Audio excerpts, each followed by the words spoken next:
నమస్తే, welcome to పూరా local. నేను మీ సంపత్ కుమార్. ఇన్స్టా, ఫేస్బుక్, వాట్సాప్ల మాతృ సంస్థ మెటా తన యూజర్లకు దిమ్మదిరిగే షాక్ ఇచ్చింది. ఇకపై తన ప్లాట్ఫామ్లకు కొత్త చెల్లింపు సబ్స్క్రిప్షన్ ప్లాన్ను తీసుకువచ్చేందుకు సిద్ధమవుతుంది. ఎడిషనల్ ఫీచర్లు, స్పెషల్ టూల్స్ అందించేందుకు ప్లస్ పేరుతో ప్రీమియం సేవలను తీసుకువస్తున్నట్లు అంతర్జాతీయ మీడియాలో ప్రచారం జరుగుతుంది. భారతదేశంతో పాటు పలు దేశాల్లో ఈ సేవలను అందుబాటులోకి తీసుకురావడానికి కంపెనీ ప్లాన్ చేసుకుంటున్నట్లు తెలుస్తోంది. ఇదే గనుక జరిగితే ఇన్స్టా, ఫేస్బుక్, వాట్సాప్ యూజర్లకు ఛార్జీల మోత తప్పదు. రిపోర్టు ప్రకారం ఇన్స్టాగ్రామ్, ఫేస్బుక్ ప్లస్ సేవలకు రూ. 387, వాట్సాప్ ప్లస్ సేవలకు రూ. 290 వసూలు చేసే అవకాశం ఉంది.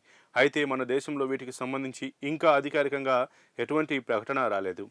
ఈ కొత్త ప్లాన్లతో ప్రస్తుత ఉచిత సేవలు కొనసాగుతాయని, అదనపు ఫీచర్ల కోసం మాత్రమే చెల్లించాల్సి ఉంటుందని మెటా వర్గాలు చెబుతున్నాయి.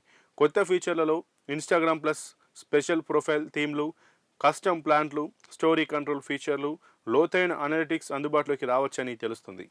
అలాగే స్టోరీలను ఎక్కువ సమయం డిస్ప్లే చేయడం, స్టోరీ వ్యూవర్లను సెర్చ్ చేయడం వంటి ఫీచర్లు కూడా ఉండే అవకాశం ఉంది. ఫేస్బుక్ ప్లస్లో ప్రొఫైల్ డిజైన్ ఆప్షన్లు, మెరుగైన ఎంగేజ్మెంట్ టూల్స్, ఆడియన్స్ ఎనలైజేషన్ వంటి కొత్త ఫీచర్లు అందించనున్నట్లు తెలుస్తుంది. ఇక వాట్సాప్ ప్లస్లో కస్టమ్ చాట్ థీమ్లు, యానిమేటెడ్ స్టిక్కర్లు, స్పెషల్ నోటిఫికేషన్ సౌండ్స్, ఎక్కువ చాట్లను పిన్ చేసుకునే ఫీచర్లు అందుబాటులోకి రావచ్చని రిపోర్ట్లు చెబుతున్నాయి.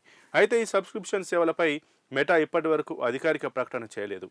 ప్రపంచవ్యాప్తంగా ఈ ఫీచర్లు ఎప్పుడు అందుబాటులోకి వస్తాయన్న దానిపై కూడా స్పష్టత రాలేదు. అవన్నీ తెలియాలంటే వేచి చూడాల్సిందే. మరిన్ని అప్డేట్స్ కోసం చూస్తూనే ఉండండి పూరా లోకల్.